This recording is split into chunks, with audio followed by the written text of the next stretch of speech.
Good morning. आज आप नव चेप्टर स्टार्ट करीशू। चेप्टर नंबर 3 मानव प्रजनन तंत्र।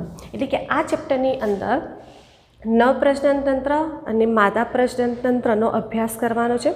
साथे साथे शुक्रकोषनुं निर्माण केवी रीते थाय छे, अंडकोषनुं निर्माण केवी रीते थाय छे, गर्भ एटले कि फलननी क्रिया, पछी गर्भ स्थापननी क्रिया, गर्भना विकासनी क्रिया केवी रीते तबक्कावार थाय छे ए समजवानुं छे।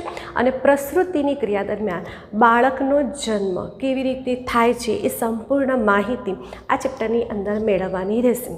आ चेप्टर छे ए चेप्टर आकृति दोरशो अने आकृतिना नाम तमने जो साचा आवडशे तो तमने खासी एवी माहिती सारी एवी मळी जशे। एटले कि आकृति परथी लखाण लखवानुं रहेशे। नव प्रजनन तंत्र अने मादा प्रजनन तंत्र छे एनी आकृति सह वर्णवो ए परीक्षामां पूछाय छे, जे बंने थियरी आईएमपी थशे। तो आ चेप्टर तो पहला आईएमपी चेप्टर थयुं। मानव प्रजनन तंत्र छे एटले आपणे पहला बे प्रजनन तंत्रनो अभ्यास करीशुं। तो सौथी पहला आज आपणे जो शुरुआत करीशुं तो नर प्रजनन तंत्र। आ जे नव प्रजनन तंत्र छे एटले जे प्रजनन अंगो छे ए भेगा थईने शुं बनावशे, प्रजनन तंत्रनुं निर्माण करे छे। आ जे नव प्रजनन तंत्र छे ए नव प्रजनन तंत्र कया कया भागोनुं बनेलुं छे? तो नव प्रजनन तंत्र पहला शुक्रपिंड, एक जोड़ शुक्रपिंड आवेला छे। बीजो छे तमारे सहायक नलिकाओ। आ सहायक नलिकाओ छे ए सहायक नलिकाओ कई कई छे? तो सहायक नलिकामां छे पहलुं वृषणजाळ, शुक्रवाहिका, अधिवृषण नलिका, शुक्रवाहिनी। त्रीजो छे सहायक ग्रंथिओ। सहायक हूँ शब्द लखी दूँ छूँ प्रजनन ग्रंथि, सहायक प्रजनन ग्रंथि। सहायक प्रजनन ग्रंथि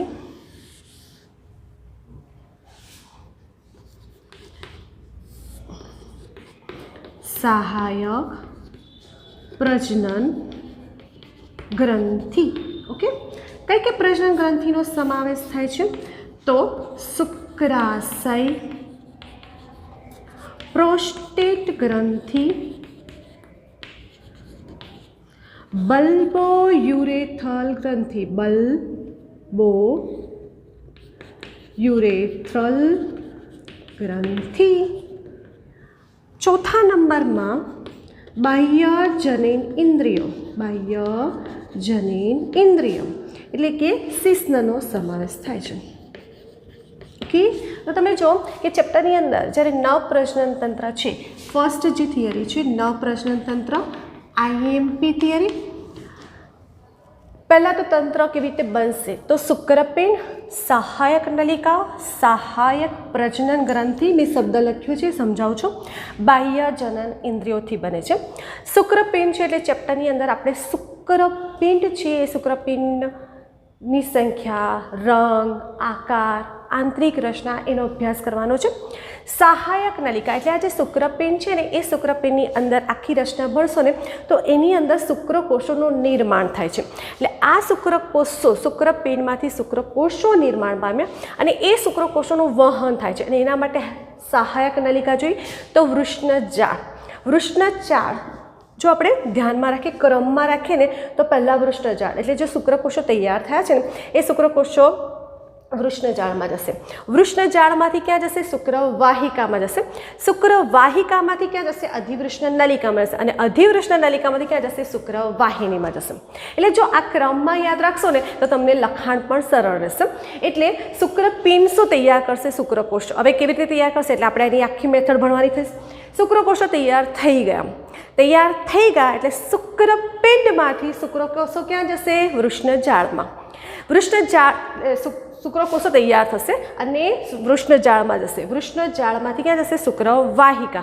શુક્રવાહિકામાંથી અધિવૃષણ નલિકા, ત્યાંથી શુક્રવાહિની। સહાયક પ્રજનન ગ્રંથિ એટલે જ્યારે શુક્રકોષોનું વહન થાય છે ને ત્યારે તમને મદદ કરે છે, બરાબર છે? પ્રજનન ગ્રંથિનો સ્ત્રાવ થશે। અહીંયા મેં પ્રજનન ગ્રંથિ લખી છે.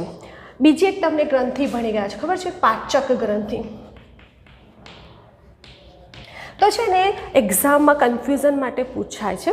જો આ થઈ નર પ્રજનન ગ્રંથિ, ઓકે, નર પ્રજનન ગ્રંથિ, સહાયક નર પ્રજનન ગ્રંથિ. તો તે વખતે તમને આવે છે શુક્રાશય, પ્રોસ્ટેટ ગ્રંથિ અને બલ્બો યુરેથલ ગ્રંથિ. એટલે એની એક્ઝામમાં પૂછાય સહાયક નર પ્રજનન ગ્રંથિ વર્ણવો, તો તમારે આ લખવું પડે. ક્લિયર? આગળ આવશે તો સહાયક માદામાં પ્રજનન ગ્રંથિ, એટલે એ જે હશે એ આપણે ભણીશું. પણ અહીંયા તમારે હમણાં બરાબર છે સહાયક નવ પ્રજનન ગ્રંથિની જ વાત કરવાની છે. તો 3 થશે શુક્રાશય, પ્રોસ્ટેટ ગ્રંથિ અને બલ્બો યુરેથલ ગ્રંથિ. પાચક ગ્રંથિ છે યાદ હોય તો યકૃત અને સ્વાદુપિંડ. એટલે પાચક ગ્રંથિ અને પ્રજનન ગ્રંથિ વિશે જો વાત શબ્દ હોય તો ધ્યાનમાં રાખજો. પાચક ગ્રંથિ તો તમને સ્વાદુપિંડની યકૃતની લાળ ગ્રંથિ આવે, પણ પ્રજનન ગ્રંથિ છે તો પ્રજનન ગ્રંથિને અનુલક્ષીને આન્સર આપવાનો. બાહ્ય જનનેન્દ્ર એટલે એમાં શિશ્નનો સમાવેશ થતો જોવા મળે છે. નરની અંદર છે તો આપણે નરની અંદર જોઈશું. બરાબર? તો આટલા અભ્યાસ કરીએ. શુક્રપિંડનો અભ્યાસ કરવાનો રહેશે. પછી આ જે સહાયક નલિકા છે એનો અભ્યાસ કરીશું, સહાયક પ્રજનન ગ્રંથિનો અભ્યાસ કરીશું અને શિશ્નનો અભ્યાસ કરીશું. તો તમારે ન પ્રજનન તંત્ર પૂર્ણ થાય છે. તો અહીંયા આપણે સૌથી પહેલાં જે ન પ્રજનન તંત્ર છે એ ન પ્રજનન તંત્રની આપણે રેખાકૃતિ જોઈએ કે કઈ રીતે આ ભાગ જોવા મળે છે.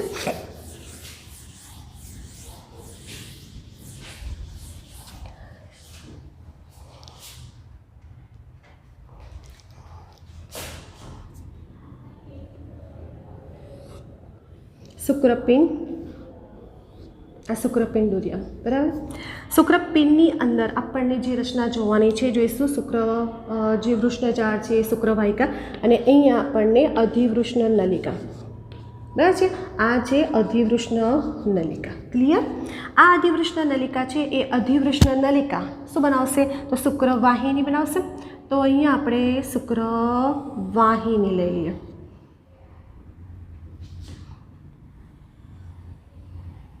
એટલે આ અધિવૃષ્ણ નલિકા છે એ અધિવૃષ્ણ નલિકા શું બનાવશે? શુક્રવાહિની. જેમ જેમ આ રીતે શુક્રવાહિની, એટલે અધિવૃષ્ણ નલિકા છે એ આમ કરીને શુક્રવાહિની. એટલે અધિવૃષ્ણ નલિકા ક્યાં ખુલશે? શુક્રવાહિનીમાં ખુલશે. પછી અહીંયા શું હશે? તો અહીંયા આપણે મૂત્રાશય દોરવાનું થશે. પ્રેક્ટિસ કરજો તો તમને ફાવી જશે, વાંધો નહીં આવે.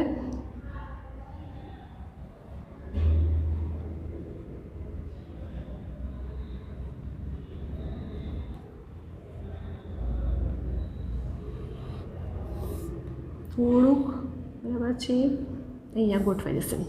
પછી આ અધિવૃષ્ણ નલિકા, આ શુક્ર જે વાહિની છે એને આપણે આ રીતે ઉપરની તરફ દોરી દઈએ. ઓકે, આમ ભેગી કરી દઈએ. બરાબર? પછી અહીંયા શું થશે? શુક્રાશય. આ બે શુક્રાશય. બરાબર છે? શુક્રાશય. અહીંયા શુક્રાશય. ઓકે, પછી આ શુક્રાશય આ રીતે આગળ વધશે. કે અહીંયા આમ ભાગ દોર્યો. બરાબર? આ શુક્રાશયનું. અહીંયા આપણે આ મૂત્રાશયને આ રીતે પાછળના ભાગમાં જોઈન કરી દઈએ. ક્લિયર? આ શુક્રવાહિની છે એ અહીંયા રીતે, કારણ કે શુક્રવાહિની શુક્રાશય સાથે જોડાશે એટલે આપણે એ રીતે ભણવાની છે. પછી અહીંયા આવશે પ્રોસ્ટેટ ગ્રંથિ. બરાબર છે? પ્રોસ્ટેટ ગ્રંથિ. પછી એ આગળ વધશે. અહીં આવશે ને, અહીં આવશે બલ્બો યુરેથલ ગ્રંથિ. ક્લિયર? પછી આ જે છે એ આગળ વધશે.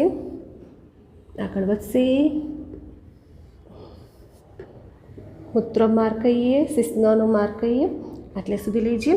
બરાબર? અને અહીંયા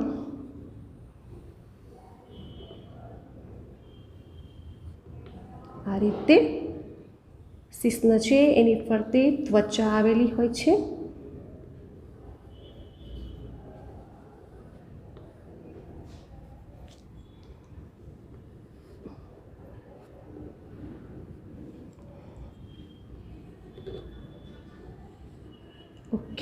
ठीक है। चलो હવે આપણે એના નામકરણ જોઈ લઈએ કે નામકરણ કેવી રીતે છે। તો આથી તમારી રેખાકૃતિ થશે, બરાબર, આમ કરીને આમ કરીએ। ચલો હવે એના નામકરણ જોઈ લઈએ। તો આ છે શુક્રપિંડ, ઓકે। પછી આ જે મેં દોર્યું છે એ અધિવૃષ્ણ નલિકા, અધિવૃષ્ણ નલિકા। આ અધિવૃષ્ણ નલિકા ભેગી થઈ ગઈ એટલે શું બનાવી દીધી એને? શુક્રવાહિની, ઓકે। આ તમારે શુક્રવાહિની આગળ ગઈ। આ જે છે એ મૂત્રવાહિની છે, અહીંયા તમારે મૂત્રાશય છે, ઓકે। આ જે છે તમારે શુક્રાશય છે, શુક્રાશય, ઓકે। અહીંયા આ ભાગ છે એ છે પ્રોસ્ટેટ ગ્રંથિ, પ્રોસ્ટેટ ગ્રંથિ, ક્લિયર। આ જે છે એ બલ્બો યુરેથલ ગ્રંથિ, હું આ બાજુ નામ લખું છું, બલ્બો યુરેથલ ગ્રંથિ, ઓકે। આ અહીંયા તમારે મૂત્રમાર્ગ કહી શકીએ અને અહીંયા તમારે શિશ્ન, ઓકે। અને આ એનો માર્ગ કયો થયો? શિશ્નાગ્ર। તો આ થઈ તમારે કે નવપ્રજનન તંત્ર છે એ નવપ્રજનન તંત્રની રેખાકૃતિ દોરો। તો તમારે આ આકૃતિ એક્ઝામમાં દોરવાની થશે, સમજ પડી? એટલે તમે જે નામ લખ્યા હતા એ નામને અનુલક્ષીને અહીંયા આપણે આકૃતિ દોરી દીધી છે। હવે શુક્રપિંડ, બરાબર છે। આ શુક્રપિંડ જો સંખ્યા દેખાય છે 2, આ શુક્રપિંડ, આ શુક્રપિંડ, એટલે શુક્રપિંડની સંખ્યા 2। એવી રીતે તમે જો અધિવૃષ્ણ નલિકા આની ઉપર, આની ઉપર શુક્રવાહિની છે એની સંખ્યા પણ આપણને 2 દેખાય છે, શુક્રાશયની સંખ્યા પણ 2 દેખાય છે, પ્રોસ્ટેટ ગ્રંથિ 1 દેખાય છે, બલ્બો યુરેથલ ગ્રંથિ 2 દેખાય છે અને શિશ્નાગ્ર, બરાબર। એટલે સંખ્યા પણ અહીંયાથી તમને જલ્દી ખબર પડી જશે કે કોની સંખ્યા કેટલી છે, ક્લિયર। કોણ ક્યાં છે એનું પણ સ્થાન આવી જાય કે જે આ શુક્રપિંડ છે એ શુક્રપિંડ શું તૈયાર કરશે? તો શુક્રકોષો તૈયાર કરશે। આપણે આખી ડિટેલ ભણવાની છે, એની અંતઃસંરચના ભણવાની છે। આ શુક્રપિંડ, બરાબર છે, અહીંયા તમને સમજાવી દઉં કે શુક્રપિંડ છે એ શુક્રપિંડને શુક્રકોષો તૈયાર કર્યા। આ શુક્રકોષો તૈયાર થશે એટલે એ તૈયાર થઈને અધિવૃષ્ણ નલિકામાં જશે, ઓકે। આ અધિવૃષ્ણ નલિકામાં શુક્રકોષો રહેશે, ત્યાં પરિપક્વ થશે, હંગામી સંગ્રહ થશે અને જ્યારે જાતીય ઉત્તેજના થાય ત્યારે જ શુક્રકોષનું વહન થશે। એટલે અહીંયા હંગામી અધિવૃષ્ણ નલિકા છે તે લગભગ 9 મીટર જેટલી લાંબી છે, બહુ જ ગૂંચળાદાર નલિકા છે અને ત્યાં શુક્રકોષો થોડાક પરિપક્વ પણ થશે અને હંગામી ધોરણે પરિપક્વ તો થઈ જ ગયા છે આની અંદર જ, પણ જે સંગ્રહ થવો છે હંગામી સંગ્રહ એ અધિવૃષ્ણ નલિકામાં થશે। પછી શુક્રકોષો છે એ શુક્રકોષો જો આગળ જશે, જાતીય ઉત્તેજના થશે અને શુક્રકોષો આગળ ગયા એટલે શું થશે? એની સાથે આ શુક્રાશય ભેગા થઈ જશે, શુક્રાશય। પછી બીજી આપણે એનો છેદ દોરીશું તો તમને હજુ વધારે ડિટેલ્સ ખબર પડશે। શુક્રવાહિની છે એ આ મૂત્રવાહિની સાથે જોડાઈ જશે અને આ શુક્રાશય એની સાથે જોડાશે। શુક્રાશય છે એ સ્ખલન નલિકા બની જશે। પછી પ્રોસ્ટેટ ગ્રંથિ છે એ પણ એની અંદર ખુલે છે, પછી એ આગળ વધે છે, સ્ખલન નલિકા મૂત્રવાહિની સાથે જોડાઈ ગઈ અને પછી એ મૂત્રજનન માર્ગ બની જશે અને પછી એ આગળ વધતી જશે। ત્યાં બલ્બો યુરેથલ ગ્રંથિ છે અને આ મૂત્રજનન માર્ગ છે એ પછી કયા નામથી ઓળખાશે? શિશ્ન, બરાબર છે। એટલે એ શિશ્નાગ્ર દ્વારા મૂત્રનો ત્યાગ થશે અને સાથે સાથે શેનો ત્યાગ થશે? શુક્રકોષોનો પણ ત્યાગ થશે। હવે કેવી ડિટેલ્સ છે એ આપણે સમજીએ। તો અહીંયા તમે જો આપણે ભણવાનું થશે શું થશે? શુક્રપિંડ। શુક્રપિંડ છે એ શુક્રપિંડનું સ્થાન। તો શુક્રપિંડ છે ને, તો જો શુક્રપિંડનું પહેલાં આપણે સ્થાન જોઈએ, પછી આપણે બીજી આકૃતિ દોરીશું જ। આ જે શુક્રપિંડ છે ને એ શુક્રપિંડ ઉદર ગુહામાં હોય। શરૂઆતમાં આ ઉદર ગુહા, ગર્ભાવસ્થા છે ને એ અવસ્થા દરમિયાન આ જે શુક્રપિંડ છે એ શુક્રપિંડ ઉદર ગુહામાં હોય છે અને એ જો અહીંયા આ જે છે ને એને કહેવાય છે વૃષ્ણ કોથળી। આ જે શુક્રપિંડ છે ને એ શુક્રપિંડ ક્યાં આવેલા છે? તો વૃષ્ણ કોથળીમાં આવેલા છે। શરીરની બહાર વૃષ્ણ કોથળી હોય છે અને એ વૃષ્ણ કોથળીની અંદર શુક્રપિંડ આવેલા છે। જો આ રીતે હું વૃષ્ણ કોથળી દોરી દઉં, ઓકે, અને એની અંદર આપણને શું બતાવી દઈએ છીએ? શુક્રપિંડ, ઓકે। તો વૃષ્ણ કોથળીમાં શુક્રપિંડ આવેલા છે, પણ શરૂઆતમાં જે શુક્રપિંડ છે એ ઉદર ગુહામાં છે।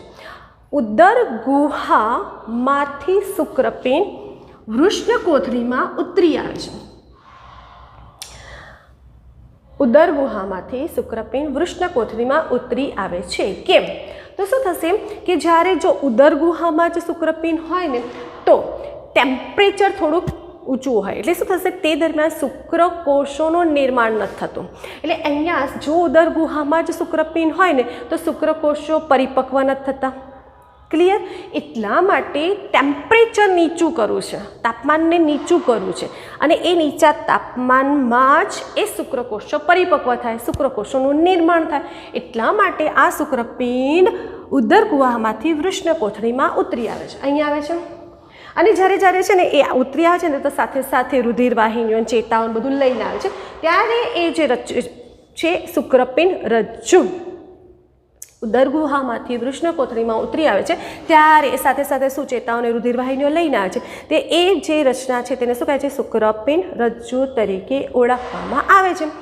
આ જે વૃષ્ણ કોથળી છે એ વૃષ્ણ કોથળીનું તાપમાન જે છે તે 2 થી 3 ડિગ્રી અથવા તો 2 થી 2.5 ડિગ્રી સેલ્સિયસ જેટલું તાપમાન નીચું જાળવે છે. અને એ નીચું તાપમાન હશે તો જ શુક્રપિંડમાંથી જે શુક્રકોષોનું નિર્માણ છે એ સારું થશે, શુક્રકોષો પરિપક્વ થશે.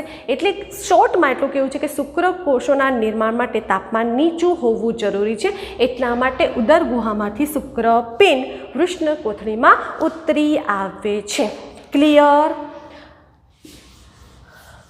આ જે શુક્રપિંડ છે એ શુક્રપિંડની વાત કરીએ તો શુક્રપિંડ છે એ અંડાકાર આકારની રચના છે. અને આ જે શુક્રપિંડ છે એ શુક્રપિંડ ગુલાબી રંગના છે, અંડાકાર આકારના છે. અંડાકાર કહીએ કે લંબગોળ આકારના છે. શુક્રપિંડ છે એ શુક્રપિંડની જે લંબાઈ છે એ 4 થી 5 સેન્ટીમીટર છે અને જે પહોળાઈ છે તે 2 થી 3 સેન્ટીમીટર જેટલા હોય છે. તો શુક્રપિંડની સંખ્યા પાછી કેટલી છે? એક જોડ. એક જોડ કહીએ એટલે આપણે શું કહીશું? બે શુક્રપિંડ છે. તેનું સ્થાન ક્યાં છે? વૃષ્ણ કોથળીમાં છે, શરીરની બહાર છે, ગુલાબી રંગના છે, અંડાકાર છે, 4 થી 5 સેન્ટીમીટર જેટલા છે અને તે લંબાઈ 4 થી 5 સેન્ટીમીટર છે અને પહોળાઈ કેવી છે? 2 થી 3 સેન્ટીમીટર જેટલી જોવા મળે છે. આ જે શુક્રપિંડ છે, ઓકે, હવે હું આ શુક્રપિંડની વાત કરું છું. શુક્રપિંડ છે એ શુક્રપિંડની ફરતે એક સખત આવરણ આવેલું છે. એટલે કે જો હું આ શુક્રપિંડ દોરું તો આ શુક્રપિંડની ફરતે એક સખત આવરણ આવેલું છે અને એ જે આવરણ છે એને કહેવાય છે ટ્યુનિકા એલ્બ્યુજિનિયા. શુક્રપિંડ છે એ શુક્રપિંડની બહારની બાજુએ એક સખત આવરણ આવેલું જોવા મળશે અને એ જે સખત આવરણ છે એને ટ્યુનિકા એલ્બ્યુજિનિયા તરીકે ઓળખવામાં આવે છે. હવે આ શુક્રપિંડ છે એ શુક્રપિંડની આંતરિક રચના જોઈએ. બરાબર ધ્યાન રાખજો, કારણ કે અહીંયા જ સમજવાનું છે, બાકીની રચના તો બહુ જ ઇઝી છે. જો બહુ ધ્યાનથી સમજો. શુક્રપિંડ, આ શુક્રપિંડ એક કામ કરું, અહીંયા જ દોરીને બતાવી દઉં, પછી તે બતાવું. આ શુક્રપિંડ, ઓકે, તમારા ચોપડીમાં પણ આપેલું છે. આ શુક્રપિંડ છે એ શુક્રપિંડ અનેક ખંડિકાઓમાં વિભાજિત છે. એટલે છે ને આ ખંડિકા, આ એક ખંડિકા, બીજી ખંડિકા, ત્રીજી ખંડિકા. એટલે જે શુક્રપિંડ છે, જો આ હું શુક્રપિંડ દોરું, રફત દોરું છું, પછી સમજાવું છું. શુક્રપિંડ છે એની અંદર ખંડિકાઓ, ઓકે, આ ખંડિકાઓ. આ જે ખંડિકાઓ છે એ ખંડિકાઓની સંખ્યા 250 જેટલી હશે. બરાબર છે? 250 જેટલી ખંડિકાઓ. એટલે એક શુક્રપિંડની અંદર 250 જેટલી ખંડિકાઓ. આ ખંડિકાઓ દોરી એટલે એક શુક્રપિંડમાં આટલી ખંડિકા, તો બીજા શુક્રપિંડમાં પણ આ ખંડિકાઓ હશે જ. ક્લિયર થયું? દરેક ખંડિકા એટલે આ ખંડિકા, દરેક ખંડિકા છે, દરેક ખંડિકાની અંદર 3 કે 4, બરાબર છે, 3 કે 4 આ રીતે નળાકાર શું હોય છે? શુક્રોત્પાદક નલિકા. હું હમણાં ફરીથી ડ્રો કરીને સમજાવીશ. શુક્રોત્પાદક નલિકા એટલે આની અંદર શુક્રોત્પાદક નલિકા, એ શુક્રોત્પાદક નલિકામાં શુક્રકોષોનું નિર્માણ થાય છે. ફરી કરીએ આપણે કેવી રીતે રચના છે. જો શુક્રપિંડ, ઓકે, આ શુક્રપિંડ છે એ શુક્રપિંડની અંદર શું આવેલી છે? ખંડિકાઓ. એટલે એને શુક્રોત્પાદક ખંડિકા કહેવાય છે. આ ખંડિકાની સંખ્યા કેટલી છે? 250 જેટલી. દરેક ખંડિકા છે એ ખંડિકાની અંદર શું હોય છે 3 કે 4 આમાં લખી દઈએ શુક્રોત્પાદક નલિકા, શુક્રોત્પાદક નલિકા અને 3 કે 4. ઓકે થઈ ગયું. શુક્રપિંડ, શુક્રપિંડમાં ખંડિકાઓ, ખંડિકાઓમાં શુક્રોત્પાદક નલિકાઓ. ઓકે હજુ આ સ્ટેપ બાકી છે એને આપણે પૂર્ણ કરીશું. બરાબર છે. આ શુક્રોત્પાદક નલિકા છે. હે હજુ મારે સ્ટેપ આગળ લખવાના છે. આ શુક્રોત્પાદક નલિકા છે. એ શુક્રોત્પાદક નલિકાનો છેદ લઈએ. બોલું છું હું શુક્રોત્પાદક નલિકા છે તો શું થશે કે આ જે ખંડિકા છે, ખંડિકા બરાબર, આ એક ખંડિકા છે. બોલું ખંડિકાની અંદર શું છે શુક્રોત્પાદક નલિકા. ઓકે આ એક શુક્રોત્પાદક નલિકા, બીજી શુક્રોત્પાદક નલિકા, ત્રીજી શુક્રોત્પાદક નલિકા. ખંડિકા, ખંડિકાની અંદર શુક્રોત્પાદક નલિકા. ઓકે શુક્રોત્પાદક નલિકાઓ છે એની વચ્ચે અવકાશ જોવાય છે. આ વચ્ચે અવકાશ, આ બધા અવકાશ જોવાય છે, જોવાય છે. તો શુક્રોત્પાદક નલિકાઓની વચ્ચે અવકાશ છે જેને આંતરાલ્ય અવકાશ કહેવાય. આંતરાલ્ય અવકાશ. તો શુક્રોત્પાદક નલિકા તેમની વચ્ચે, ઓકે પરીક્ષામાં ધ્યાન રાખજો, તેમની વચ્ચે અવકાશ અને એ જે અવકાશ છે તેને શું કહેવાય છે આંતરાલ્ય અવકાશ. અને એ જે આંતરાલ્ય અવકાશ છે એની અંદર આપણને રુધિરવાહિનીઓ પણ જોવા મળશે અને એ આંતરાલ્ય અવકાશની અંદર રુધિરવાહિનીઓની સાથે સાથે અંતઃસ્ત્રાવી કોષો પણ છે. અંતઃસ્ત્રાવી કોષો. અને એ જે અંતઃસ્ત્રાવી કોષો છે બરાબર છે, એટલે કે જે અંતઃસ્ત્રાવી કોષો અને જે આંતરાલ્ય અવકાશ છે એ આંતરાલ્ય અવકાશને આપણે જો અહીંયા હજુ રહી ગયું સ્ટેપ. આ જે આંતરાલ્ય અવકાશ છે એ અવકાશની અંદર આપણને રુધિરવાહિનીઓ, ચેતાઓ, અંતઃસ્ત્રાવી કોષો અને એની અંદર જે આંતરાલ્ય કોષો છે, આંતરાલ્ય અવકાશની અંદર આંતરાલ્ય જે કોષો છે એની અંદર આપણને આંતરાલ્ય કોષોને લેડિંગના કોષો તરીકે ઓળખવામાં આવે છે. અને એ લેડિંગના કોષો છે એનામાં આપણને અંતઃસ્ત્રાવી કોષો જોવા મળશે. અને એ જે અંતઃસ્ત્રાવી કોષો છે એ એન્ડ્રોજન્સ પ્રકારના ટેસ્ટોસ્ટેરોન અંતઃસ્ત્રાવનો સ્ત્રાવ કરે છે. બરાબર છે. એટલે આંતરાલ્ય અવકાશ છે, ગેપ છે અને એની અંદર આપણને એટલે આંતરાલ્ય અવકાશ અને એની અંદર આંતરાલ્ય કોષો છે અને આંતરાલ્ય કોષો છે જેને લેડિંગના કોષો તરીકે ઓળખવામાં આવે છે અને એની અંદર આપણને અંતઃસ્ત્રાવ પણ જોવા મળશે. અને એ જે અંતઃસ્ત્રાવી જે છે કોષો એને એન્ડ્રોજન્સ પ્રકારના હોય છે, એટલે તે ટેસ્ટોસ્ટેરોન જાતીય અંતઃસ્ત્રાવનો સ્ત્રાવ કરે છે. ક્લિયર? બરાબર. તો અહીંયા તમારે મેં હજુ અંદરની રચના નથી ભણાવી. એટલે જો શુક્રપિંડની અંદર ખંડિકાઓની અંદર આપણને શુક્રોત્પાદક નલિકાઓ છે. જોયા છે મેં 3 કે 4 કે દરેક ખંડ છે, આ દરેક ખંડ છે, આ ખંડિકા છે. ખંડિકાની અંદર કેટલી છે 3 કે 4 શુક્રોત્પાદક નલિકા. એટલે મેં આ શુક્રોત્પાદક નલિકા દોરી. શુક્રોત્પાદક નલિકાઓની વચ્ચે અવકાશ છે અને એ જે અવકાશને આપણે શું કહીએ છીએ આંતરાલ્ય અવકાશ તરીકે ઓળખવામાં છે. અને આંતરાલ્ય અવકાશ છે એની અંદર આપણને શું જોવા મળશે આંતરાલ્ય અવકાશ છે. અને એ જે આંતરાલ્ય અવકાશ છે જેમાં આંતરાલ્ય કોષો એટલે કે લેડિંગના કોષો આવેલા છે અને એ જે લેડિંગના કોષો છે એમાં અંતઃસ્ત્રાવી કોષો આવેલા જોવા છે. અને એ જે અંતઃસ્ત્રાવી કોષો છે એ અંતઃસ્ત્રાવી કોષો કયા પ્રકારના હશે એન્ડ્રોજન્સ પ્રકારના આપણને જોવા મળે છે. બરાબર. તો અહીંયા તમે જો કે આટલી રચના તમારે શુક્રોત્પાદક નલિકાની જોવા મળે છે. અને આ જે આંતરાલ્ય કોષો છે એ આંતરાલ્ય અવકાશ જ્યાં આપણને રોગ પ્રતિરક્ષા અવકાશ માટેના કોષો પણ ધરાવે છે. સમજ પડી ગઈ? એટલે આ તમારે ક્રમ ધ્યાન રાખવાનો. હવે આ શુક્રોત્પાદક નલિકા છે ને એ શુક્રોત્પાદક નલિકા શુક્રકોષોનું નિર્માણ કરશે. ક્લિયર? તો આને ભૂસી દઉં છું. બરાબર. હવે શું કરવાનું છે કે આ જે શુક્રોત્પાદક નલિકા છે ને એ શુક્રોત્પાદક નલિકાની આંતરિક રચના જોઈએ. એટલે તમારી વાક્ય રચના થશે શુક્રોત્પાદક નલિકા ની અંતઃરચના કહીએ કે છેદ લઈએ. બરાબર. તો હવે શુક્રોત્પાદક નલિકા છે એ શુક્રોત્પાદક નલિકાના વિકાસક્રમ જોઈએ. તો આ જે શુક્રોત્પાદક નલિકા છે બરાબર,